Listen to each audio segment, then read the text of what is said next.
What do you feel have been some of the more important things that you've achieved in your life? Now, that's a hard question because I look at my family, and that's the most important part to me is my family. I was able to do what a father is supposed to do. I was able to do what a husband is supposed to do. And this job did that for me. And right now I look back and I say, if people would work together, no matter what it, in a union, it's more like the have and have-nots. In this country is the same way. The haves get everything, the have-nots get a lot of trouble. Because you look at the National Health Program, I know right here in 751, I represented 751 here locally, going to group health hospital once a month, talking about a national health program back in the 70s. We finally get one and everybody wants it repealed. But now they say, well, we don't want it. You're on Social Security, you're on retired, where do you get your health benefits from? We need a better one than what we got, but we take what we got. Well, thank you, Jim. That's some great stories, and we really appreciate you coming down and spending a few minutes of your time with us. It's really been interesting.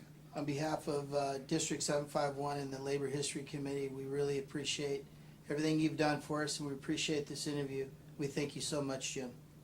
It's all right. Jim, can you talk Anytime. about the experience of hiring into the Boeing company and being one of the first black or the first black tool makers in the company, and what that experience was like? Well, like I say, when I hired in Yakima. I heard that Boeing was recruiting in Yakima in 1965. They were getting ready to build a new 737. And I went into the unemployment office there, and they gave me an application. I filled it out, and they looked at it and said, we need you. So I came over here, and when they hired me in January of '66, I started working for Boeing. But as things go, it was a nice affiliation with the Boeing company. Don't get me wrong, I enjoyed my work there. And what I tell people is that when you go to work on a job, you turn out and try to be the best that you can be. So if you do that, no matter what job it is, be your best. Because I was brought up that way through my schooling. I had teachers, and when I went to junior high, this poem, at that time, I didn't know who wrote it, but at my house now I have it right beside my bed. Be the best at whatever you are. Even though if you was a ditch digger, you want to be the best ditch digger. That's right. See? And I always carry this through, and I quote this to everybody. You always want to strive to be your best. When you think you'll reach that mark, set the goal a little bit higher. So Jim, when you came into the Boeing company, hiring in as a tool maker, and you noticed that there wasn't very many blacks around in tooling, what was that experience like for you? Was it a tough time? Was it people help you out? Was it hard for you? Can you explain a little bit about that to us in detail? It wasn't a tough time because some of the people that I worked with was real good. Other people I didn't bother with because if you didn't want to help me, it wasn't helping me, you were helping the company. If you make sure that I was doing my job, then I was doing it for the company. The thing is that it wasn't many blacks there, and at that time when I came into the Boeing company, they had a black lead man. They had two of them in Plant 2 at the time. And I worked, say, 25 feet from one. One day I got to work with him, and then people say, oh, y'all getting together. I said, no. This is one of the first things they did. They allowed me to work once with him because I was changing shifts. Other than that, you didn't see blacks working with blacks. You had to be working by themselves or with someone else. Really? Mm-hmm. Well, thank you for that experience and that detail, Jim. Appreciate it.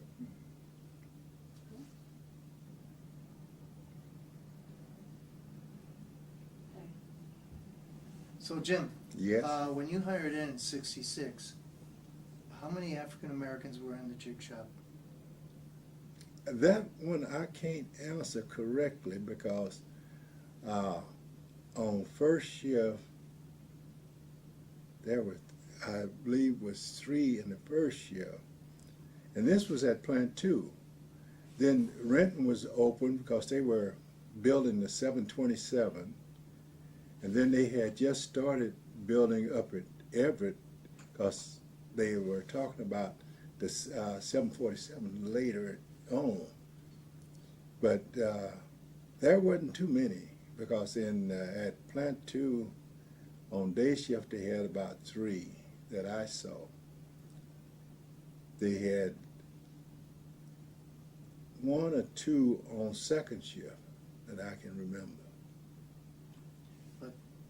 I believe you were the first African American hired into the shop off the street. Is that right? That's what I understand I have, because I hired in and came into the jig shop. And after that, they started bringing them in, but they didn't stay there at all. Yeah, and a lot of them came from production. Yeah. And then when I think I heard you say earlier that there are 5 African American leads. Yep. And what year would that be about? That was 1966. And when you left, how many African American leads were there? 5. And what year was that? 2000.